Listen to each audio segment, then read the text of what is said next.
Halo, Assalamualaikum warahmatullahi wabarakatuh. Salam sejahtera untuk kita semua. Meraih kesuksesan tidak seperti membalikkan telapak tangan. Agar seseorang bisa sukses, ia harus melewati berbagai tantangan dan proses yang tidak sebentar. Namun, tidak bisa dipungkiri jika kesuksesan merupakan keinginan bagi banyak orang.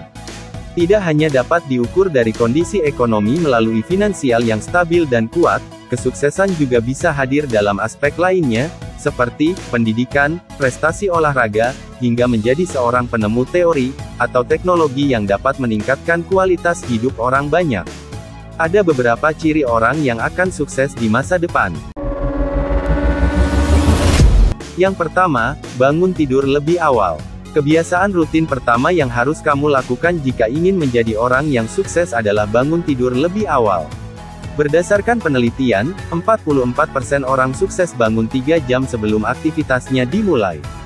Hal ini dilakukan agar mereka dapat memiliki banyak waktu untuk mempersiapkan diri sehingga dapat memulai aktivitas dalam kondisi yang tenang dan tidak terburu-buru oleh waktu. Dengan bangun tidur lebih awal, kamu akan lebih bisa menikmati dan menghargai waktumu lebih berkualitas. Yang kedua, dapat membaca peluang dengan cermat. Dengan mengaplikasikan salah satu ciri-ciri orang sukses yaitu terus mengasah diri, besar kemungkinan soft skill Anda pun akan berkembang. Salah satu perkembangan soft skills yang bisa Anda rasakan adalah intuisi yang lebih tajam dalam membaca peluang dengan cermat. Sebagai salah satu indikator ciri-ciri orang sukses, membaca peluang dengan cermat akan mampu membuat kondisi emosional Anda lebih tenang sesaat dihadapkan dengan permasalahan pada bisnis atau urusan pekerjaan yang sedang Anda geluti. Kemampuan untuk dapat membaca peluang juga akan membuat Anda lebih mudah mencari solusi dan menghasilkan keuntungan untuk setiap hal yang Anda lakukan. Yang ketiga, memiliki target harian. Orang yang sukses tidak memikirkan berapa lama ia harus bekerja hari ini, atau memikirkan kapan liburan tiba. Setiap harinya, sebelum hari dimulai, orang sukses sudah banyak berpikir tentang bagaimana cara membuat harinya produktif atau bagaimana cara menyelesaikan semua pekerjaan yang menantinya hari ini.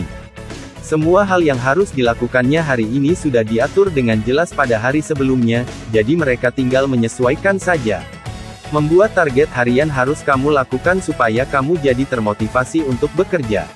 Karena dengan memiliki target yang jelas, maka pekerjaan bisa diselesaikan tepat waktu dan tidak ada lagi waktu yang terbuang untuk mengatur apa tujuanmu hari ini. Yang keempat, menambah jaringan pertemanan. Kebiasaan yang satu ini seringkali dianggap tidak penting dan hanya membuang waktu saja, namun sebenarnya dengan menambah jaringan pertemanan, maka kesempatan untuk meraih sukses semakin besar. Kebanyakan orang cenderung melakukan bisnis dengan orang yang dipercaya. Dengan membangun relasi yang baik dengan orang lain, maka tingkat kepercayaan orang terhadap kamu akan semakin tinggi, jadi kemungkinan kamu untuk sukses semakin besar. Hal inilah yang dilakukan oleh para orang sukses. Mereka mau meluangkan waktu mereka untuk menambah dan menjaga relasi baik dengan orang lain karena mereka paham tentang betapa besarnya pengaruh teman dalam kesuksesan. Yang kelima, rajin baca buku. Proses pembelajaran yang paling populer namun sulit untuk dilakukan adalah dengan rajin membaca buku. Karena saat membaca, secara otomatis otak akan mengulang apa yang kita baca, sehingga informasi yang sudah terekam oleh otak kita akan lebih mudah diingat. Sering membaca juga menjadi salah satu cara untuk menambah wawasan. Itulah beberapa ciri orang akan sukses di masa depan. Kesuksesan datang dari diri sendiri. Hal yang kami bahas itu tidak menjamin bahwa kamu pasti akan sukses, tetapi dengan menerapkannya, kesempatan kamu untuk menjadi sukses semakin besar. Sukses atau tidaknya dirimu tidak ditentukan oleh apa yang dilakukan orang lain, atau keadaan sekitar, tetapi semua itu ditentukan oleh dirimu sendiri. Jika teman-teman punya ciri yang lain, boleh ditambahkan dalam komentar. Terima kasih. Mohon dukungannya, like dan subscribe ZA Mode. Terima kasih.